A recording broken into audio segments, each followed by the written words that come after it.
Dede saksi kunci kasus Vina akui disuruh Aep dan Ibtu Rudiana beri kesaksian palsu. Dede, 30, salah satu saksi kunci kasus Vina Cirebon, akhirnya muncul. Ia menghubungi Deddy Mulyadi, YouTuber dan anggota DPR RI terpilih yang aktif mengadvokasi keluarga terpidana kasus Vina, untuk angkat bicara. Teman Aep semasa bekerja di tempat cuci STIM daerah Kesambi, kota Cirebon pada 2016 itu, menyatakan bahwa dia telah memberi kesaksian palsu 8 tahun silam. Kesaksian itu pun akhirnya menjerat 8 orang di penjara karena vonis melakukan pembunuhan berencana Vina dan Eki. Kedelapan orang itu adalah Rivaldi Aditya Wardana, Eko Ramdhani, Koplak, Hadi Saputra, Bolang, Eka Sandi, Tiwul, Jaya, Kliwon, Supriyanto, Kasdul, Sudirman, Saka Tatal. Seluruhnya divonis penjara seumur hidup kecuali Saka Tatal yang hanya divonis 8 tahun penjara karena saat peristiwa masih usia anak, dan sudah bebas sejak 2020. 3 orang atas nama Pegi, Andi dan Dani dinyatakan buron. Polda Jabar sempat menangkap Pegi Setiawan. Namun Pegi berhasil membuktikan dirinya bukanlah perong seperti buronan pada kasus Vina, melalui sidang pra-peradilan. Kini, para terpidana, melalui kuasa hukumnya tengah mengumpulkan bukti baru atau novum untuk mengajukan peninjauan kembali atau PK agar bisa bebas. Dede bersama Aep bersaksi melihat kedelapan orang itu menyerang melempari Vina dan Eki yang naik motor melintasi SMPN 11 Kota Cirebon pada tanggal 27 Agustus tahun 2016. Sampai kedelapan orang itu disebutkan mengejar Vina dan Eki hingga menghabisinya di flyover Talun, lalu kemudian memerkosa Vina dan membunuh keduanya. Kesaksian itu palsu adanya. Dede mengaku diarahkan Aep dan ayah Eki, Ibtu Rudiana yang saat itu masih berpangkat Aibtu. Awalnya, Dede diminta Aep untuk mengantarnya ke Polres Cirebon. 2 atau 3 hari setelah penangkapan Saka Tatal dan kawan-kawan, sekira awal September tahun 2016. Saat tiba di Polres, Dede tiba-tiba diminta bersaksi oleh Aep dan Rudiana atas kematian Vina dan Eki. Awalnya malam, sekitar jam berapa saya lupa. Aep nelepon saya, anterin saya ke Polres yuk. Saya posisi di rumah di Tangkil. Ep kan kita gak tahu apa-apa, kenapa kita jadi saksi? Udah entar ikutin aja katanya, kata Dede menirukan percakapannya dengan Aep, di kanal YouTube Kang Deddy Mulyadi Channel, tayang Sabtu, tanggal 20 Juli tahun 2024. Dede menjelaskan, sosok Aep memang karib dengan beberapa anggota kepolisian. Terlebih, staf Rudiana kenal dekat dengan Aep dan sering mencuci kendaraannya di tempat cuci STIM mereka bekerja. Yang kenal sama pihak kepolisian kan Aep, bukan saya Pak, kata Dede. Dede yang tiba-tiba disuruh bersaksi oleh Aep dan juga Rudiana pun bingung. Ia tidak mengetahui kejadian apapun soal kematian Eki, yang notabene putra Rudiana, dan kekasihnya, Vina. Cuma saya sudah di dalam, saya bisa apa? Cuma saya bingung, saya takut. Saya kan gak ngerti hukum Pak. Itu makanya saya ungkapin di sini. Saya enggak pernah tahu peristiwa itu sama sekali, ujar Dede. Dede mengaku diarahkan untuk bersaksi bahwa ada pelemparan batu kepada Vina dan Eki oleh Saka Tatal sampai akhirnya dikejar. Dalam kondisi bingung, Dede menurut saja. Ia pun diperiksa penyidik, dan keterangan yang sudah diarahkan Rudiana dan Aep itu pun dicatat berita acara pemeriksaan, BAP, sebagai kesaksian. Sebelum masuk ke ruangan kan dibilangin dulu Pak, sama Rudiana dan Aep, kamu bilang aja lagi nongkrong di warung, ada orang nongkrong segerombolan anak-anak ngelempar batu, bawa bambu, sama pengejaran. Itu udah diomongin dari luar dulu Pak, sebelum masuk ruangan pemeriksaan, papar Dede. Aep sama Rudiana ngasih tahu, yang mengarahkan, saya Pak, tambah ya. Dede mengaku diperiksa penyidik atau di BAP selama 1,5 jam setelah hari itu dia masih bingung dan selalu merasa bersalah, terlebih beberapa bulan terakhir kala kasus Vina kembali menyeruak dan menjadi perbincangan publik. Aep sama Rudiana ngasih tahu, yang mengarahkan, saya Pak, ujar Dede. Dua sosok, Aep dan Ibtu Rudiana, ayah Eki diduga kuat membuat skenario kejadian yang akhirnya membuat 8 orang yang tak bersalah dihukum. Pria bernama Dede tahun 2016 yang diminta kesaksiannya memberikan keterangan mengejutkan. Ia mengaku dipaksa Ibtu Rudiana dan Aep menceritakan skenario kejadian yang telah disusun ayah Eki itu.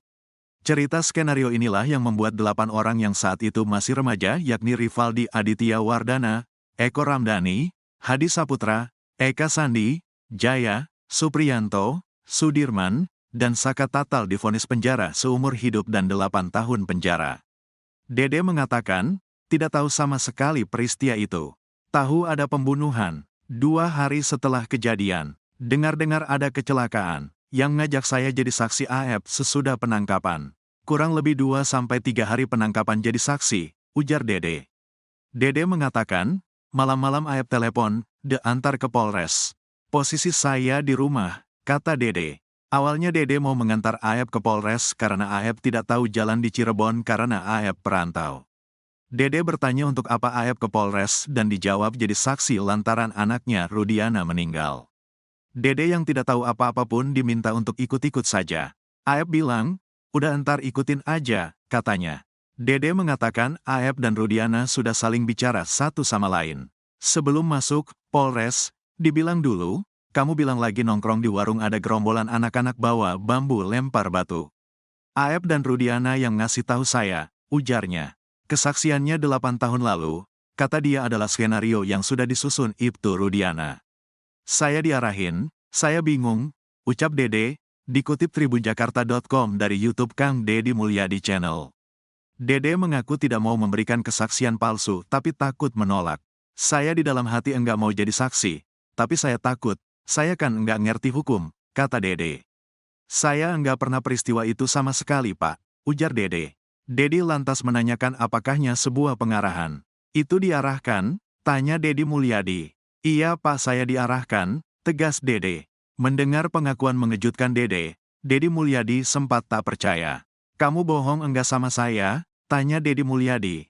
Enggak Pak, 100% saya benar, ucap Dede. Saya hanya mengikuti alur cerita yang sudah dibuat Pak Rudiana dan AF, katanya. Ibtu Rudiana diminta menyontoh Baradae ex Wakapolri Komjen Purn. Ogroseno menyarankan Ibtu Rudiana mencontoh Richard Eliezer alias Baradae saat tersandung kasus Ferdi Sambo. Ibtu Rudiana jadi kunci agar kasus Vina Cirebon bisa menjadi terang.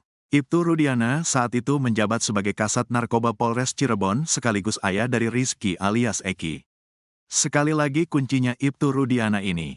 Sudahlah ceritakan Ibtu Rudiana kepada Propam kalau takut atau ke Pak Kapolri, Wakapolri, Irwasum peristiwanya seperti ini, kata Ogroseno dikutip tribunjakarta.com dari YouTube Abraham Samad SPEAKAP, Jumat, tanggal 19 Juli tahun 2024.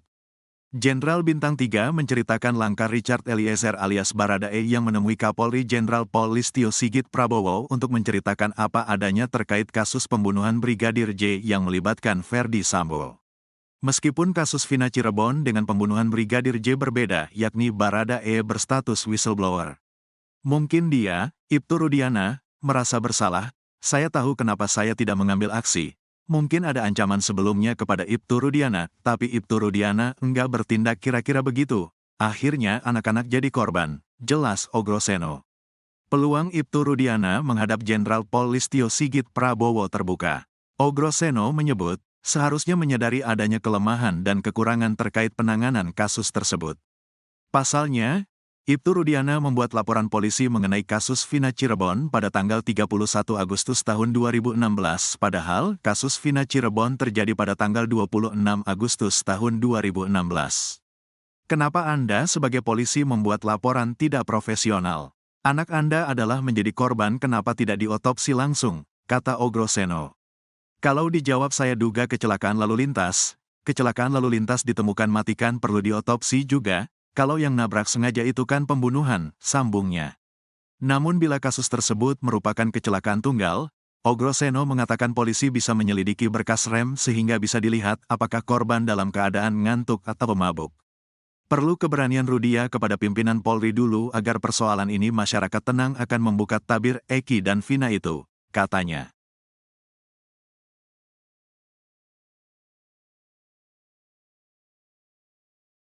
Kondisi makam Eki yang tewas bersama kekasihnya Vina di Cirebon terungkap.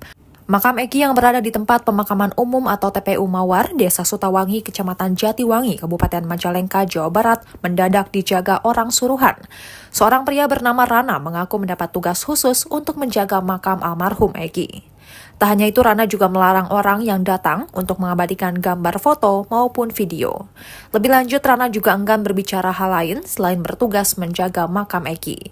Kendati demikian, Rana mengarahkan agar peziarah berbicara dengan kuncen makam jika ingin bertemu keluarga Eki. Sementara itu, suasana makam M. Rizky atau Eki, pacar Vina Cirebon, tampak sepi.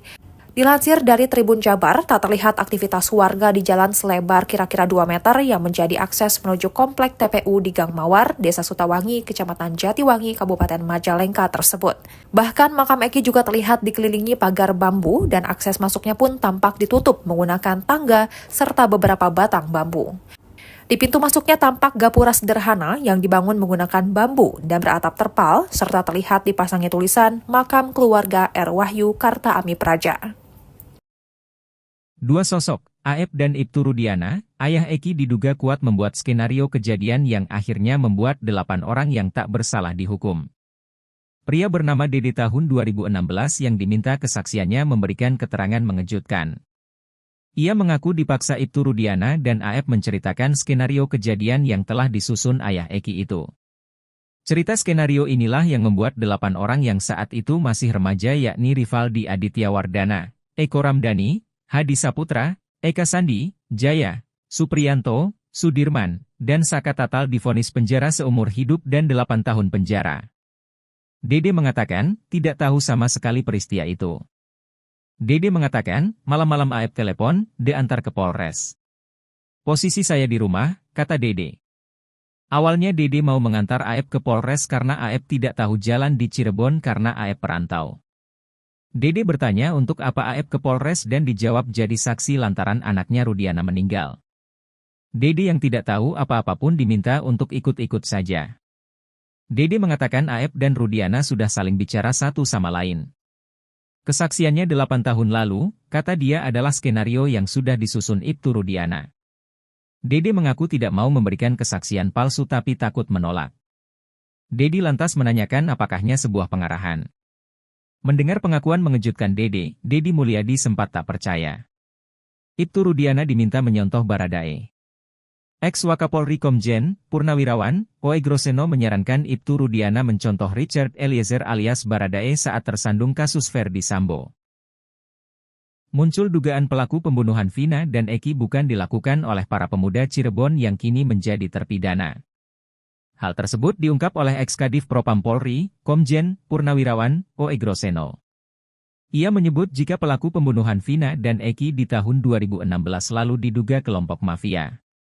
Ex-Wakapolri periode 2013 hingga 2014 itu bahkan meyakini jika terpidana yang kini menjalani masa hukuman merupakan korban salah tangkap. Saya berani katakan salah tangkap sejak awal, kata dia dikutip dari kanal YouTube Abraham Samad Speak Up, Minggu, 21 Juli 2024. Namun ia menduga, pelaku sebenarnya merupakan kelompok mafia. Analisa kita kan banyak waktu itu Pak. Kalau sampai sadis seperti ini, bukan ukuran manusia yang dendam biasa, bukan. Ini mafia, tapi mafia apa saya gak tahu, terang Oe Groseno. Menurutnya, kunci terbukanya kasus pembunuhan Vina ini ada pada Ibtu Rudiana ayah kandung korban Eki.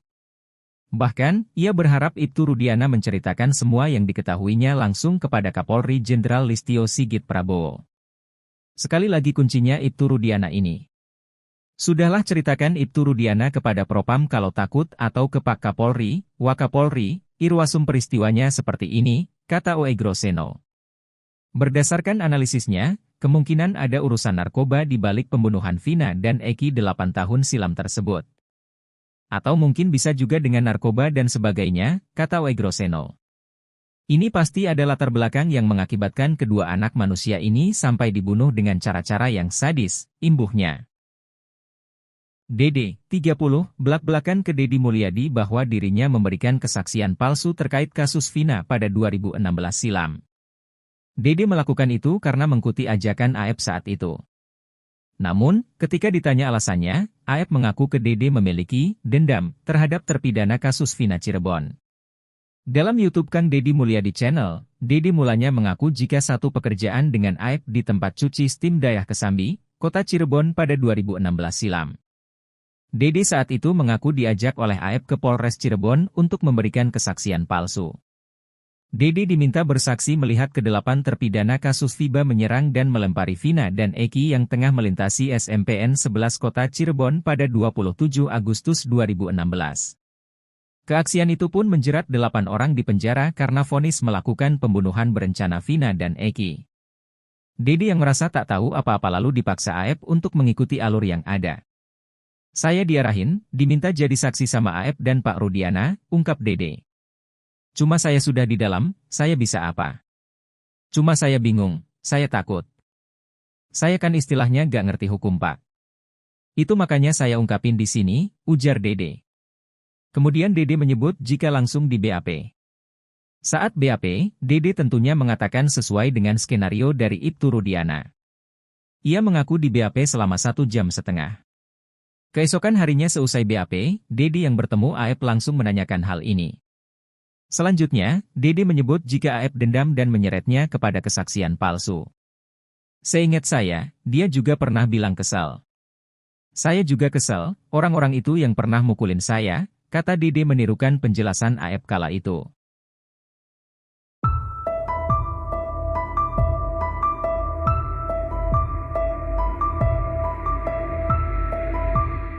Pemandi jenazah Vina Cirebon Nenek Owis muncul ke hadapan publik dan memberikan pengakuan mengejutkan. Dia menyebut bahwa tidak ada luka tusuk di bagian tubuh Vina. Bahkan ia menuding penyidik Polda Jawa Barat berbohong terkait luka yang ada dalam tubuh korban. Demikian diungkap Nenek Owis di kanal YouTube Kang Deddy Mulyadi pada Jumat 19 Juli 2024.